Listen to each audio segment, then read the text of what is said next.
Donc on continue la correction de cette épreuve MINPON 2016 PC. C'était l'épreuve commune aux 3 filières MP, PSI et PC avec la partie grand 2. Donc système élastique continu. Là, il y avait moyen vraiment de prendre un maximum de points, puisque en fait, c'était 2 points de cours qui étaient vus dans cette partie-là. Première partie, donc les questions 10 et 11, c'était l'établissement de l'équation de D'Alembert avec le module de Young. Donc ça, généralement, c'est fait quand on fait l'acoustique dans les solides. On fait soit la chaîne d'atomes, les modèles de chaîne d'atomes, soit directement cette approche mésoscopique sur le module de Young. Et puis après, c'était plutôt les déformations du pont, mais transversales. Et donc là, c'était vu un peu comme une corde vibrante. Donc là aussi, vraiment 2 questions de cours. Donc là, il fallait à tout prix prendre tous les points. Et c'était tout à fait faisable quand on avait bien révisé son cours. Donc grand 2. Système élastique continu. On nous redéfinissait dans la question 10, je ne relis bien évidemment pas toutes les questions, le module de Young. Et on nous demandait quelle était son unité. Donc le module de Young, c'est quand on fait un test de traction. On sait que ce module de Young, grand E, c'est un peu, on pourrait dire, la raideur macroscopique d'un objet. Alors, quelle est son unité ? Parfois, on nous demande une dimension, il faut répondre dimension avec une équation aux dimensions entre crochets. Parfois, on nous demande l'unité. Alors là, il faut répondre unité et non pas dimension. Donc, E, c'était F sur S divisé par delta L sur L. F sur S, c'est homogène à une pression, une contrainte, comme on dit. Delta L sur L, c'est sans dimension. Donc, l'unité de E, c'est le pascal. C'est homogène à une pression.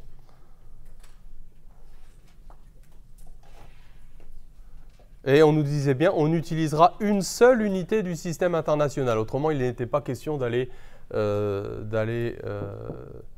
décomposer le pascal avec les unités de base. Alors, question 11.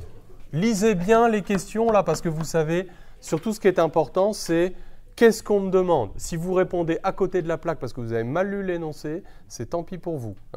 Donc faites bien attention. Si on ne veut pas que vous décomposiez ça dans le système international, ne le faites pas.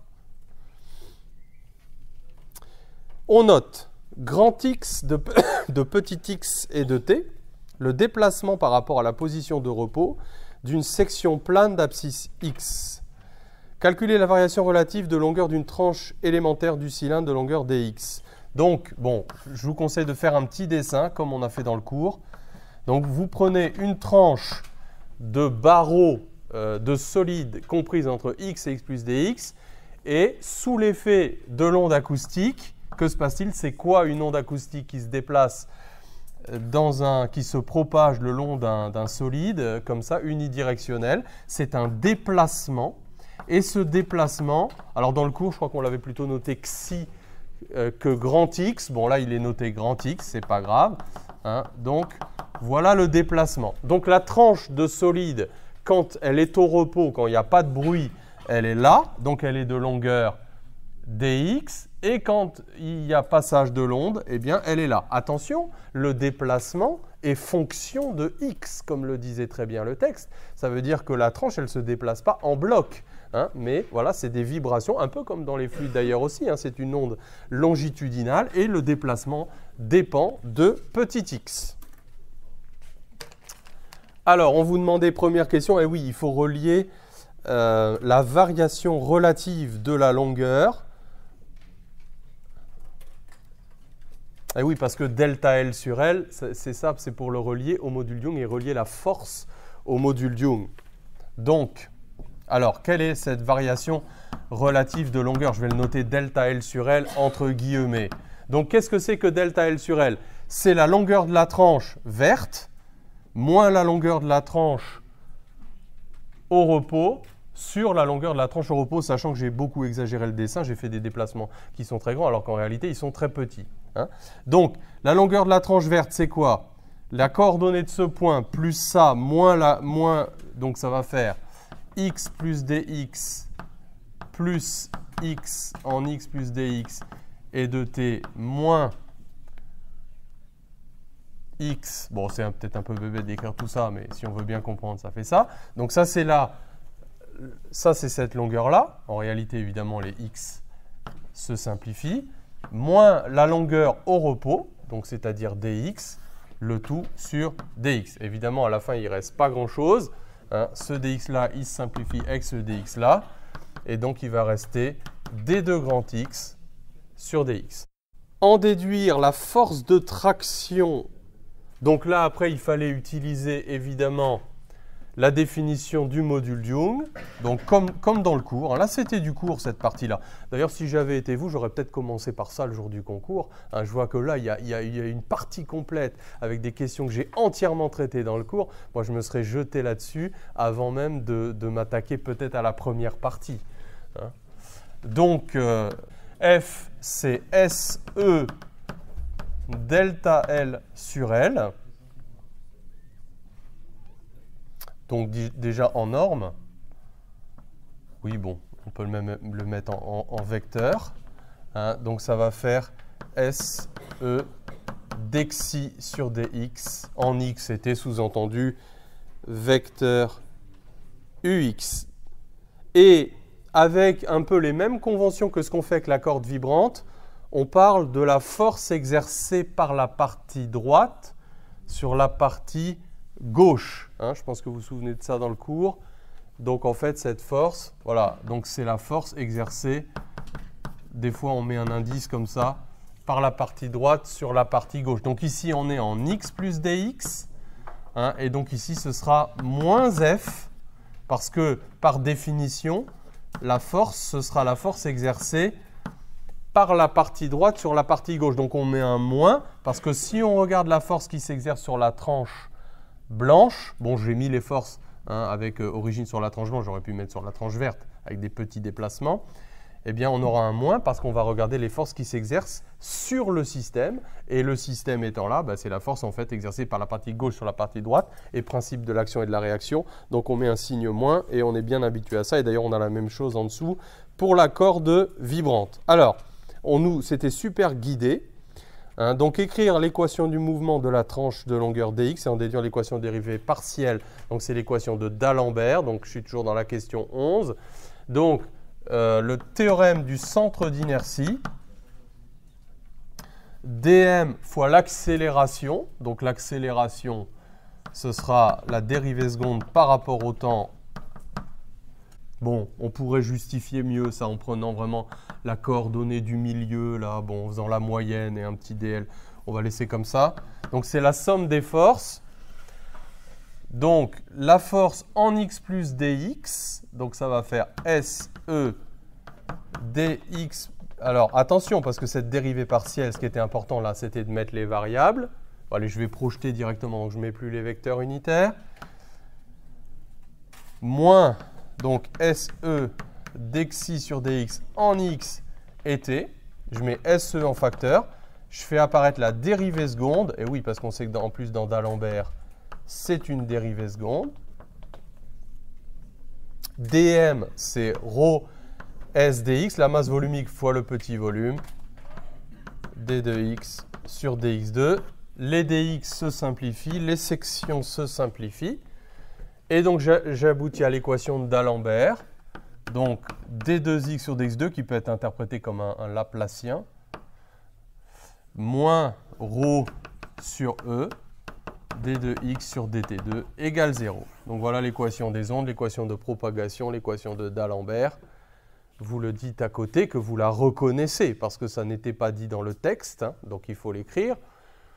Et vous identifiez la célérité. Vous expliquez là aussi comment vous identifiez. Il fallait le faire, ça, identifier la célérité. Je ne sais plus. Toc, toc, toc. C'était pas vraiment dit, hein, mais dites-le. Alors, comment vous identifiez la célérité? Par analyse dimensionnelle sur l'équation différentielle elle-même. Dimension de x sur une distance au carré, dimension de x sur un temps au carré.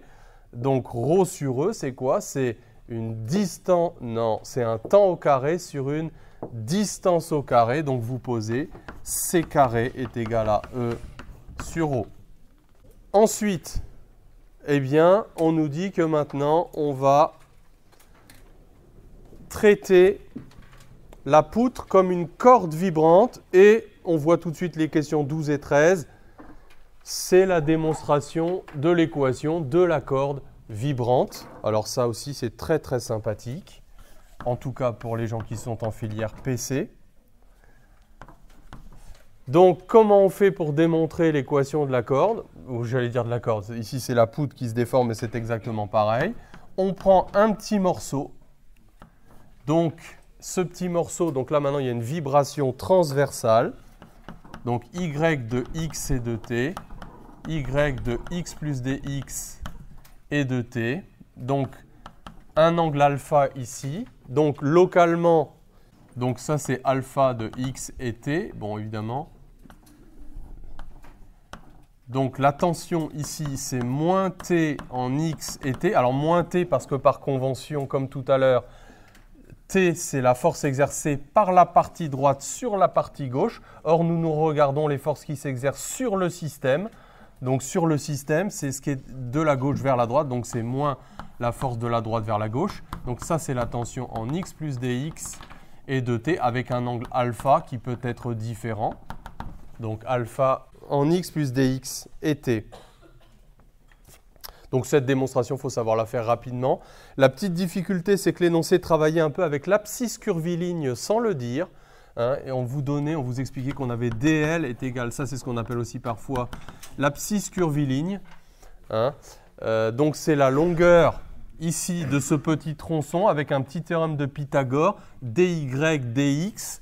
Mais ce truc-là, dans la limite des petits angles, est très peu différent de dx. Vous savez, très souvent, dans la démonstration de la corde vibrante, on dit que ce truc-là a pour longueur dx, en fait, parce qu'on a projeté ici. Vous le retrouvez ici par un petit développement limité. Donc ça, il ne faut pas se laisser gêner par ça. Hein, vous voyez, vous pouvez le réécrire comme ça. Hein, et vous savez que dy sur dx, dans le triangle rectangle ici, c'est tangente alpha, très peu différent de alpha, parce que alpha est très petit devant 1. Donc ça, c'est très peu différent de dx. Ça peut être une petite justification intéressante quand même à mettre, avec cette petite difficulté que l'énoncé travaillait avec cette abscisse curviligne et pas directement avec dx. Donc si j'applique le PFD, ou plutôt le théorème du centre d'inertie, à ce petit tronçon, donc j'aurai dm, on va le faire vectoriellement parce qu'il y a une projection sur x et une projection sur y. Hein, donc on va le faire vectoriellement. dma, c'est donc dmg, attention je ne mets pas de signe moins, même si g est vers le bas, hein, c'est dans la flèche. Il y a les forces, les tensions. Donc là, le moins, ce n'est pas parce qu'on a projeté, hein, je vous le rappelle, l'origine de ce moins qui pose très souvent problème aux candidats. Ce n'est pas parce qu'on a projeté, puisqu'on n'a pas encore projeté, c'est parce que par définition, T est la force exercée par la partie droite sur la partie gauche. Hein, donc on met un moins parce qu'on veut la force exercée par la partie gauche sur la partie droite. Maintenant, on peut projeter sur x et sur y. Alors sur y peut-être d'abord, l'équation intéressante. Quoique d'abord, il fallait faire sur x parce qu'il fallait montrer que la tension se conservait. Hein, alors d'abord sur x, excusez-moi. Donc 0 égale, l'accélération est verticale. Bon, le poids, de toute façon, il va être négligé. Donc on aura d, on aura donc t. On ne va pas faire comme si on savait que la tension se conservait, parce que sinon, on a tué la question. Hein. Si on me pose une question de cours, puis qu'on me dit la réponse, je la connais, elle est dans mon cours, évidemment, on ne prend pas les points. Donc on l'écrit bien comme ça. Et on explique la linéarisation. Donc à l'ordre 1, cosinus alpha est très peu différent de 1. Donc c'est lié à la linéarisation du cosinus et du fait que l'angle est petit. Donc là, on fait un développement limité du cosinus en fait à l'ordre 1. Et donc, ça c'est dt sur dx fois dx. Alors t c'est la norme, hein. Quand je l'écris comme ça veut dire que j'ai projeté. Évidemment, ça veut dire que j'ai projeté sur le côté adjacent. Donc t ici, ce sont les normes, hein, sous-entendu. Et donc, je vois que cette norme ne dépend pas de x. Donc, t de x et de t, c'est donc t0. Ça ne dépend pas de x. Ensuite, je projette sur y. Donc, ça va me faire on avait une masse linéique, je pense. Donc mu L dx d2y sur dx2 en xt. Donc maintenant que je sais que la norme est constante, je m'en sers directement pour projeter. Donc je vous rappelle les projections. Donc t, je vais le projeter sur le côté adjacent, opposé à l'angle alpha. Donc ça va me faire t0, alors, donc sinus alpha en x plus dx et en t, moins t0 sinus alpha de xt.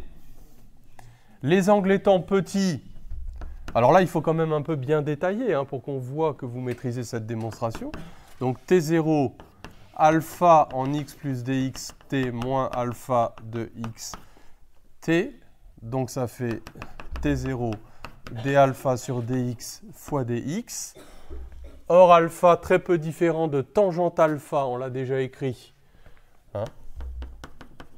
Donc, très peu différent de dy sur dx, puisque dans le triangle rectangle ici, là vous avez dy, là vous avez dx, donc côté opposé sur côté adjacent à l'angle alpha dans ce triangle rectangle. Et donc, ça fait d2y sur dx2 fois dx. Et là, c'était un t, bien sûr, c'était l'accélération. Et donc, on en déduit l'équation de D'Alembert. Bon, alors faites-le proprement parce que les points que vous allez récupérer dépendent de la rigueur de cette démonstration. Ne court-circuitez pas les étapes. Expliquez bien les approximations que vous faites, où intervient la linéarisation, pour que vous récupériez tous les points. Et donc la vitesse, c'était bien sûr racine de t0 sur la masse linéique de ce tronçon, sachant que la masse linéique, ça peut s'exprimer en fonction de la masse volumique et de la section, c'est le produit de la masse volumique par la section. Donc là, vraiment, c'était super cette partie-là, parce que voilà, il y avait vraiment moyen de se mettre en confiance. Donc ça veut dire, lisez l'énoncé en entier, regardez les questions de cours et jetez-vous dessus.